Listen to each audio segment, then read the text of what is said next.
Mas, Ya, tanya silakan, Pak. Mas. Iya, ya. Eh, untuk pengakuan, selama ini kan selalu diakhiri apa? Istilahnya pengusiran ya, pengusiran setan ke lembah Abaddon lah ya. Iya. Nah, padahal kalau kayak kutuk-kutuk seperti ini kan dari Tuhan. Apa nggak cukup dengan pengakuan aja? Atau minta pengampunan aja? Loh, pengampunan kan sudah ada, Pak. Dan lah ya kita mengaku minta diampuni oleh Tuhan terkait dengan kutuk ini. Kan ini dari Tuhan kutuknya, bukan dari Satan. Lah, kutuk berarti kan, Pak, kutuknya Tuhan memakai setan loh, Pak. Perhatikan bahwa kutuknya Tuhan kepada Paulus adalah, Enggak, yang dalam kasus ini inilah Adam Hawa. nah, dalam kasus Adam Hawa kan Tuhan mengutuk gitu ya. Mm-mm. Faktanya ketika para perempuan pengakuan dosa ini, mereka merasakan sakit di perut. Itu yang sudah data yang kita terima gitu ya. Mereka sakit di perut. Iya, iya. Yang mengutuk Tuhan kan? Yang mengutuk Tuhan. Iya. Tapi yang masuk Jadi setan. kenapa? Yang masuk tubuh kita setan. Jadi kutuk Tuhan itu tidak berdiri sendiri, Pak. Eksekutornya, pelakunya seringkali setan. Jadi segala perjanjian di mana ada celah, setan akan bekerja. Jadi kita bikin perjanjian dengan setan, setan masuk, jelas. Kalau Tuhan mengutuk, kemudian artinya kan Tuhan memberi celah, gitu ya, mengutuk, setan akan masuk. Faktanya begitu, Pak. Tidak mungkin setan tidak ikut. Iya. Makanya, Tapi kutuk Tuhan di sini kan jelas bahwa kamu akan merasakan kesakitan. Berarti tanpa bantuan siapapun dia pasti akan merasa kesakitan kan. Dan berarti dari otoritas Tuhan sendiri itu. iya. Tapi itu tidak berdiri sendiri, Pak. Tidak pernah. Aku belum pernah ada sampel kutuknya Tuhan, tidak pernah ada setan yang bekerja. Itu pengalamannya. Kalau dari sisi ayatnya gimana? Apakah ayatnya Tuhan pasti memakai Satan untuk ini?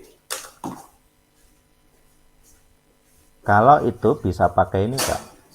Pencobaan. Tuhan tidak pernah mencobai. Yang terlibat adalah setan.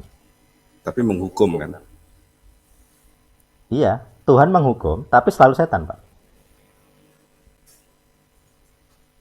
Semua pelepasan kita, bahkan jika itu kutuk Tuhan, itu selalu ada setan berperan. Jadi minta ampun saja tidak cukup. Harus ada pengusiran setan. Makanya walaupun ini kutuk Tuhan, tetap ada pengusiran setan. Karena eksekutor di bumi ini adalah setan. Gitu. Dari pengalaman iya, dari ayat juga ada yang tadi. Paulus, kalau yang dari ayat itu, Paulus, Paulus dicobai oleh apa? Oleh roh yang menggocok atau mengocok dia. Padahal itu kan apa namanya? Dia melihat langit ketiga. Tapi supaya dia tidak sombong, pengakuan Paulus, ada utusan Tuhan yang kita deskripsikan sebagai setan. Jadi utusan Tuhan ini sebenarnya kayak Daud ya sebenarnya. Jadi roh yang mengganggu Saul itu sebenarnya kan dari Tuhan. Nah ini nanti agak-agak ada dua pendapat gitu. Apakah itu utusan Tuhan ini malaikat atau setan?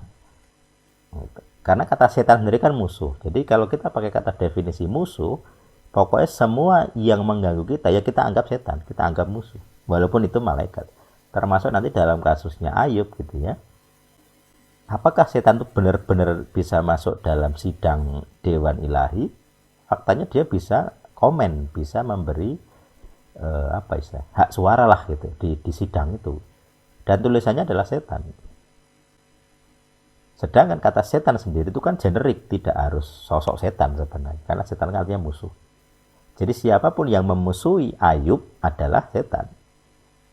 Entah dia malaikat atau Tuhan sendiri bahkan. Makanya ada penafsiran bebas seperti Beng Cho itu dia bilang kan YHWH adalah setan. Karena memang Kata setan itu berarti musuh gitu. Jadi kalau Tuhan sendiri memusuhi kita, maka Tuhan itu menjadi setan gitu. Secara bahasa ya, bukan secara sosok. Cuman kadang kita bingung nih sosok. Kata setan itu selalu kita maknai sebagai sosok.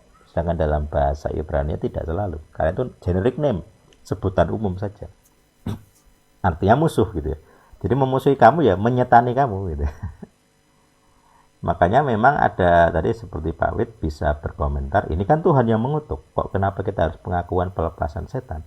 Masalahnya secara praktek pengalaman kita selalu ada setannya, yang pertama. Yang kedua, ada beberapa contoh di Alkitab seperti seperti Saul yang dikatakan ada roh dari Tuhan yang mengganggu Saul, yang hilang ketika Daud memainkan musik gitu ya, puji-pujian gitu. Jadi kalau saya ya main aman saja gitu ya. Entah itu utusan Tuhan ataupun setan, kalau kita sudah pengakuan dosa, berarti ada setan gitu ya. Tidak mungkin ada dosa. Kalau ada dosa pasti ada setan. Prinsip saya begitu. Walaupun yang mengutuk Tuhan, tapi yang eksekutor di lapangan di bumi itu setan.